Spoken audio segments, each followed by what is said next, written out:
The Chicago Bears and Matt Nagy named Nick Foles the starting quarterback for week 4 and going forward.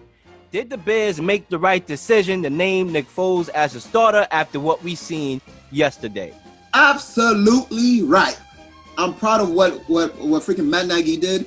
Honestly, guys, Mitchell Trubisky, he's not the guy. He is not the guy.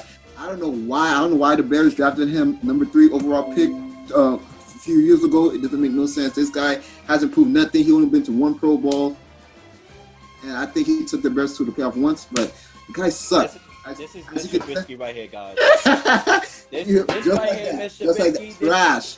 You know what I mean? And I feel like Foles will, put the Bears in a better situation to win moving forward down the stretch, and eventually either win a division or has to take them to the playoffs. So it's the right move. This brother is trash, like what we see in the camera right now. That was an excellent move.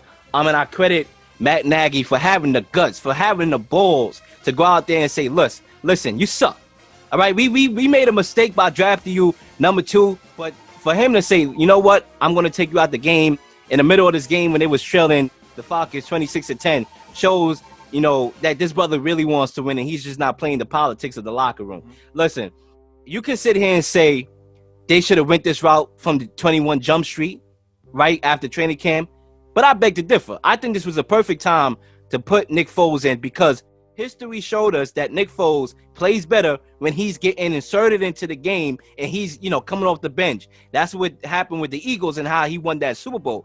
Whereas when he started from the Jump Street, he didn't look that great historically. So I think this was a perfect time. 26-10. You're trailing right now. He just threw a bad interception, Mitch Trubisky did.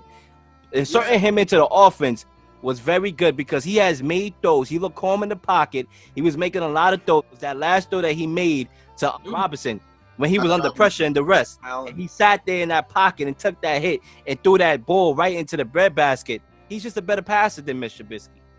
And fellas, let's not sugarcoat this at all.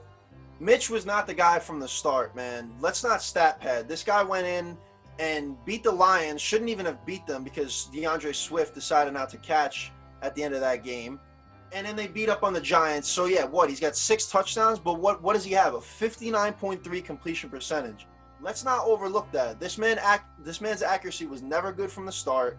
Last season he played terribly, and what happens when they put Foles in? The Falcons, granted, they choked yet again, but Nick Foles leads them to the comeback and leads them to the win. Mitch was never the guy, man, and I'm sorry to say, maybe it'll work out on another team, but his time with Chicago, I think, is all but done. Like Nagy, by making that decision in a week 3 game, that they're probably not going to rock with him because look at the Titans when they benched Mariota. I think that was week 5, so it was a little bit after week 3, week 6 maybe. Yeah. So once Week that 5. happened, Tannehill goes on a tear. I don't think Nick Foles loses this starting job. Once he blew it with Jacksonville and came here and has a fresh start, I think he's going to go out and prove to the Bears that he's their guy. And bye-bye, Mitch.